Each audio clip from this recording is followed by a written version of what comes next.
Welcome to Channel AMEC, your insight to the Australian visa system.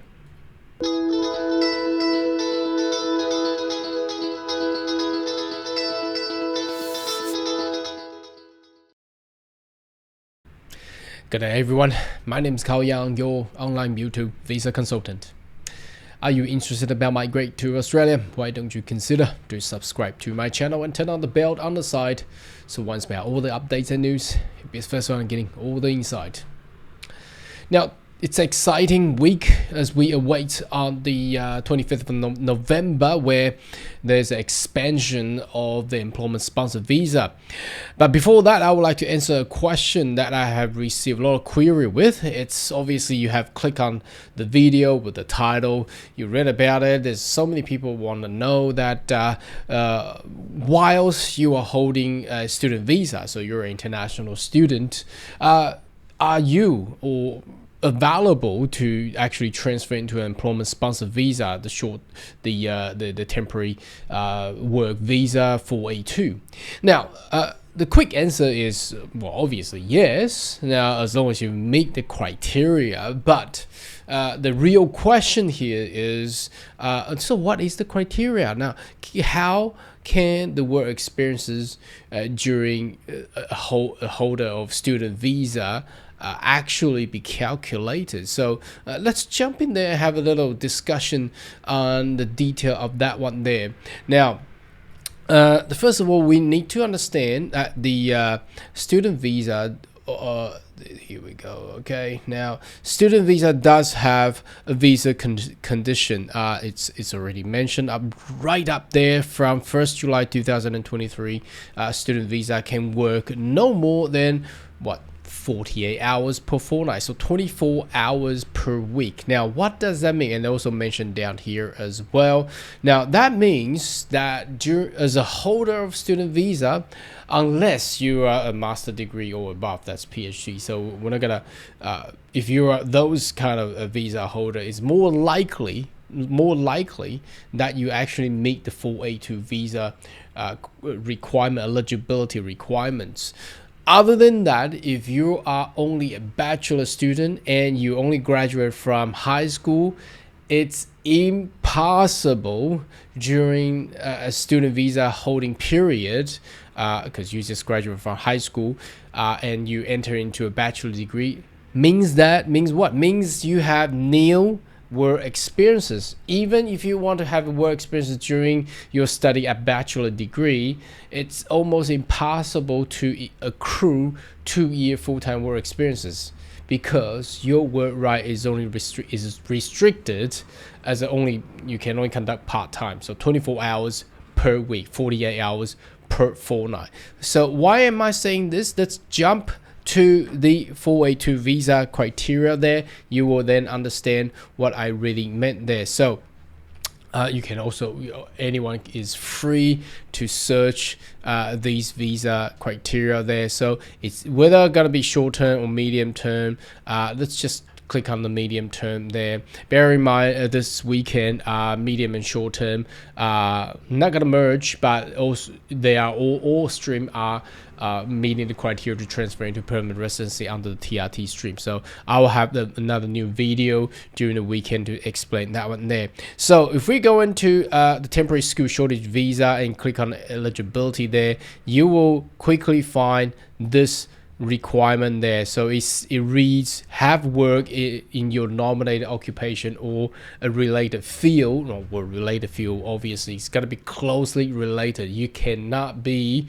working as a waiter while you nominate yourself as a chef. It's not really related, or it's all in hospitality, yes, but the skill set required is totally different. Okay, you must have at least 2-year relevant work experience in nominate, and that's gotta be full time. It's not possible. So as you can see, it reads that it's more likely as part of a master or PhD. It doesn't really say anything below that, because it's near impossible for a newly graduate and enter into a bachelor degree full-time student to actually gain access to be nominated. So even though your ability to work is brilliant, now your employer, your boss really wanted to sponsor you, but that criteria to have that 2-year full-time work experiences will actually restrict you a new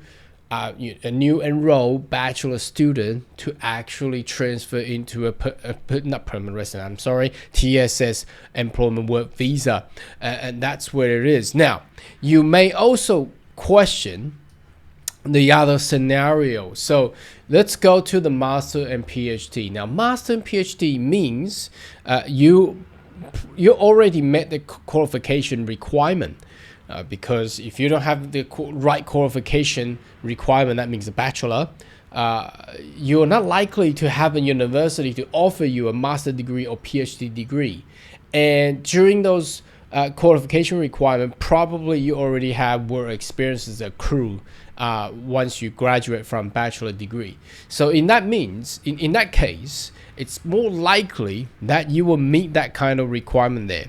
Okay, the 2-year full-time work requirement at least before you get nominated. Despite that, 482 visa does not require skill assessment, which is a good thing, easier way to go around it. But again, to actually graduate from high school and enter into a bachelor degree, it's near impossible to actually get 482 whilst you're a full-time student. Only possibility here is for those master and PhD degree student visa holders, or some people may have already graduated back home, whichever country that you're coming from, okay, and you have worked in the closely related occupational work for 3, 4, 5 years. Now, these people may elect to come to Australia and study another bachelor degree, okay? Otherwise, well, normally they will choose master, because master will only take 2 years, bachelor probably 3 or 4 years, and it's not going to be more costly.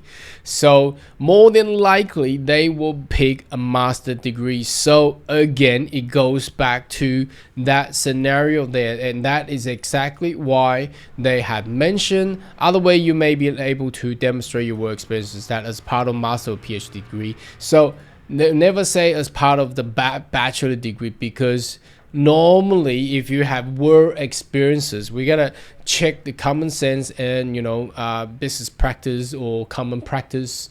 If you have 2 years of work experiences, you're more than likely to, if you want to continue to study and improve your career profile, you would choose master rather than bachelor. I think everybody will agree with me. So coming back, holding a student visa, obviously high school student, no way. Any course that's English course student visa, no way to actually get sponsored unless you are perhaps 35 years of age, you got good qualification and work experience. You are only coming to Australia to improve your English, which is very unlikely, because these kind of people were more than likely to put money into a better thing that can improve their career profile. And if they only wanted to improve their English, they might as well just do online courses or study back home rather than coming to Australia, spend expensive cost of money with the student visa there. So the common criteria and common scenario here is, if you're a student visa holder studying master degree or above, yes, you have that opportunity there, as long as you meet the criteria to be sponsored under the 482 visa. And what are those criteria? You may wish to check out my previous video that go through the detail of the temporary student shortage, and I'm gonna do another updated one over this weekend. So you need to get a employer sponsor, have compliant visa condition, you're nominated by an approved sponsor, working at a nominated employer, have the relevant skill qualification. Usually if you're a master degree student, you will have that. You're more than likely to have 2-year work experience. Make sure those 2-year work experiences are related to your occupation. Again, if you have and positive skills, that's only for certain country passport holders. You may want to check that out. I'm not gonna go through detail there now. Coming back to this part here, talking about the closely related work, I still wanted to emphasize, look, you can be a student of master degree and you claim your 2 years of work experience, for example, as an IT profession, whichever, software engineer or network, cybersecurity, but your work experience during your bachelor degree was working at McDonald's or KFC. Now, will that work? No, it won't work. It has to be related to your nominated occupation. Anyway, should you have more question, query, more than welcome to leave comment right down below. I'll see you next video. Goodbye.